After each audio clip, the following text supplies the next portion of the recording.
Битола е еден од градовите во Македонија кој што има се помал број на млади.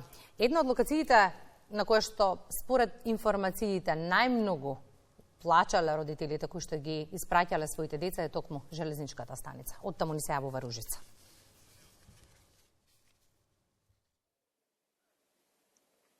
Добро утро, Ружица. Да, утрово се јавуваме од станицата на плачот, именно местото на железничката станица во Битола некогаш била нарекувано на така заради тоа што бројни семејства со солзи овдека се разделувале кога главата на куќата или мажот заминувал во странство во прекуокеанските земји. Меѓутоа, од денешна перспектива не заминува мажот на куќата, туку тазе дипломирани млади перспективни студенти. Зошто е ова вака и зошто децени нашата земја се соочува со миграцијскиот процес на младите, ќе зборуваме со социологот професор доктор Златко Жоглев, поранешен ректор и универзитетски професор. Професоре, еве од ваш социолошки аспект, зошто имаме се почесто одлив на млади луѓе од Битола? Поздрав за гледачите на македонска телевизија. Трендот на иселување не е нов тренд и не е специфика само за Македонија. Имено тоа го имаше и од порано. Македонија имаше традиција на иселување затоа што беше турбулентно подрачје, уште со Одилинденското остание први емиграцијски бранови имаше дури во прекуокеанските земји, потоа имаше за време на Балканските војни, Прва светска војна и после тоа таа традиција продолжи. И денес, иако на цел Балкан има иселување, и во Македонија таков тренд има, меѓутоа Македонија влегува во светски рамки, според некои показатели во 20 на земји кои имат највисока емиграција. Тоа е според истражувањата, не е само како што викат сега со орвеловски јазик предизвик, туку некои викат е трагедија и катастрофа за Македонија. Ќе кажам зошто толку силен збор употребив.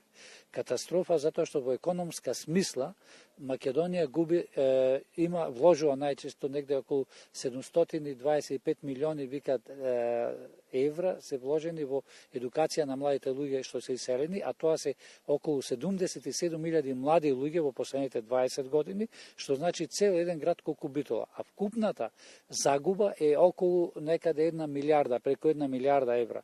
Тоа е навистина катастрофа. Значи, ова е еден многу сериозен проблем и сите во Македонија треба да се обединат, да направат се за тоа да се спречи. Професоре, според Светска банка, милионски суми ја чинат државата во едукација на младите. Дали имаме механизам да ги задржиме овде во Македонија?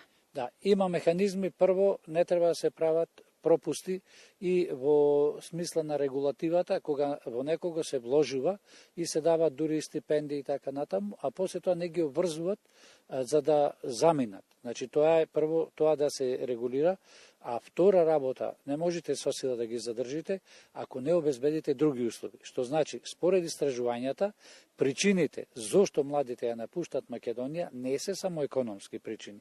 Еден дел од нив во анкетите одговориле дека тие се одат од тука затоа што им е преку глава од мито, од корупција, дека за се треба да фаќаат врски за најобична работа, дека општеството не ни функционира нормално и дека не гледаат перспектива. Значи, видете, проблем е во надежта. Значи, колку и да е тешко тука, ако државата обезбеди систем во кој што младите ќе имат јасна визија дека за 2, за 3, за 5 години ќе се вработат, нема толку да си одат.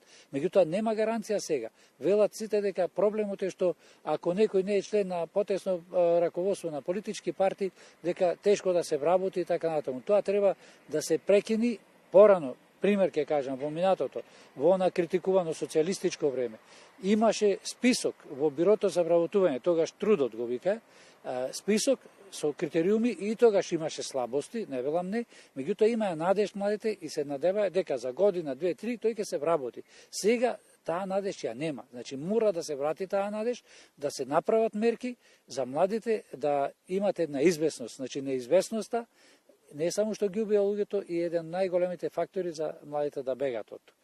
Ви благодарам многу и еве за крај, Кристина, ќе заокружам со впечатоците направени од анкетата помеѓу млади студенти, а тоа е дека доколку нешто час поскоро не се смени на економски план, на образовен, на здравствен план, тогаш без солзи во очите, неемотивно, се повеќе ќе ги полнат куферите за да бараат подобро утре и подобра перспектива во некоја од странските земји.